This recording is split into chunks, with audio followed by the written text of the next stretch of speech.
you're dreaming in the dark.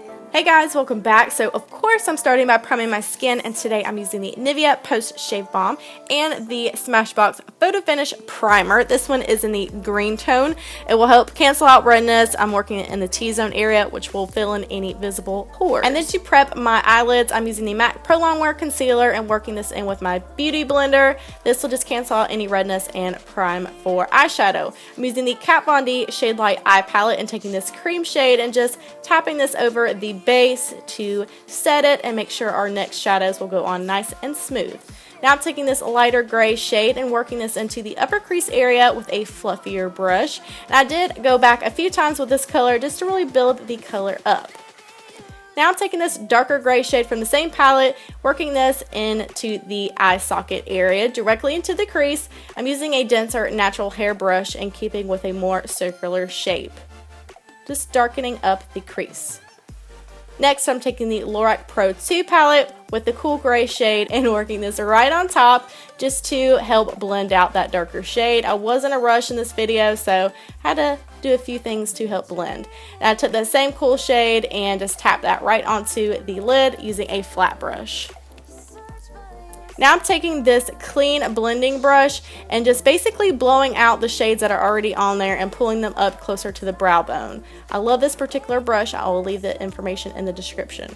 So pulling that shade up, and now that it's pulled up, I'm taking a more fluffier and natural hair brush to really soften the edge of that smoky eye.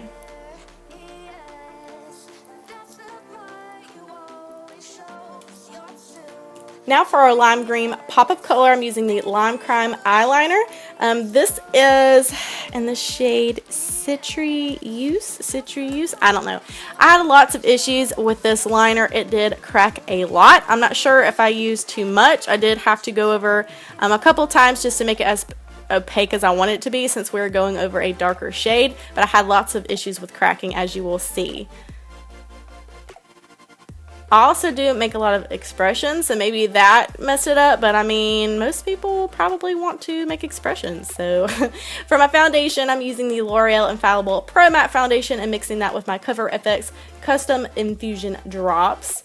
And this just helped kind of make this foundation not so matte. I do have normal to dry skin. Also, I have been tanning, and I do not tan my neck or my face, so I basically have to bring this all the way down my neck. I have to do lots of blending to make it match my body. As usual, for highlighting and concealing, I'm using my MAC Pro Longwear Concealer in the shade NW15. I also mix in a little bit of NW20, or NC20, I'm sorry, and just tap this on my normal highlighting areas. Little dancing, and then tap that in with my beauty sponge. So what I do when I'm a little bit more tan and there's a high contrast between the highlight and the foundation, I buff it in. I always use the kind of pointed edge of the Beauty Blender to buff in, and then I will turn it around where the same side that I mixed my foundation on, and just kind of mix in between where the highlight and the foundation meet. For cream contour, I love using the LA Pro Concealer in the shade Medium Beige, just running this on the sides of the nose.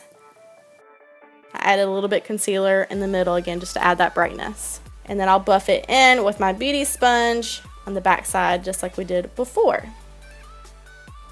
Now to set all that, I'm using the Coty Airspun Loose Face Powder. This one is in the shade Translucent. And I'm basically baking with this. I'm adding a healthy amount, and I am adding this all around the highlighted areas, avoiding the contour areas. Just adding a healthy amount of that, and then we'll go in and we will dust all that off, and it just basically makes everything last a lot longer. It gives a more dramatic look. I'm all about the drama, and you always are going to look like an exorcist when you do this, so yeah. And then I took the Anastasia contour kit and use that middle shade to bronze with. I've talked about this before, but I love using this kabuki brush just to kind of set the product in place and then buff it into the skin. It gives the most natural, well, natural-ish effect for me. And then took this little bit darker shade, since I am tanner now and I never get to use these shades, and just added that in. Now I'm reverse contouring and baking right up under that contour area. Just add a little bit more drama. I mean, why not? A little bit more in the center of the nose to brighten it up again. While that's baking, I'm adding more of that gray color from the Kat Von D palette under the lower lash line. And for my blush today, I'm using the Laura Geller Balance in Bronze, and this is in the shade Regular. And just added this right on top of those cheekbones. And I'm just wiping off that bake. And added a little bit more of that Laura Geller powder again. Just use that as my blush today. I didn't want to do anything crazy. I also went in with a clean blending brush just to kind of buff out all the edges. For our highlight today, I'm using MAC's Soft and Gentle and just adding this with a fan brush onto my normal areas, on the tops of the cheekbones, down the center of the nose, on the cupid's bow, on the top of the lip, the usual. And now to darken up that lower lash line, I took this darker gray shade and used a smaller, precise, more dense brush and added this right under the lower lash line. Make it a little bit more smoky. And then to buff that out, I'm using a fluffier brush just to kind of blow that color out a little bit farther down. I do like to bring the colors down, it opens up my eyes more. Added more Soft and Gentle on the inner tear ducts and on the brow bones just to add more highlight to the face. And I'm setting the brows with the Maybelline Great Lash Mascara. This is a clear mascara. I'm using it as my brow gel, and set my face with the Urban Decay Chill Makeup Setting Spray. Next, I took the Lime Crime liquid lipstick in the shade Cement. I thought this was going to be a gray lipstick, which I think maybe it's supposed to be, and I've had this look planned out for months.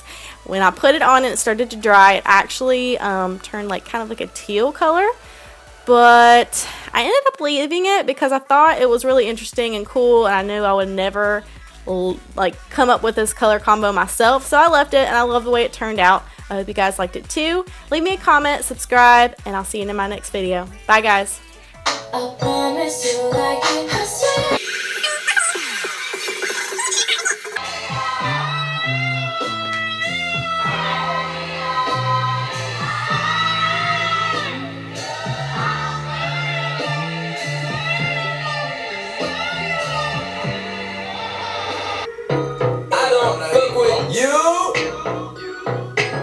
You little stupid ass bitch, I ain't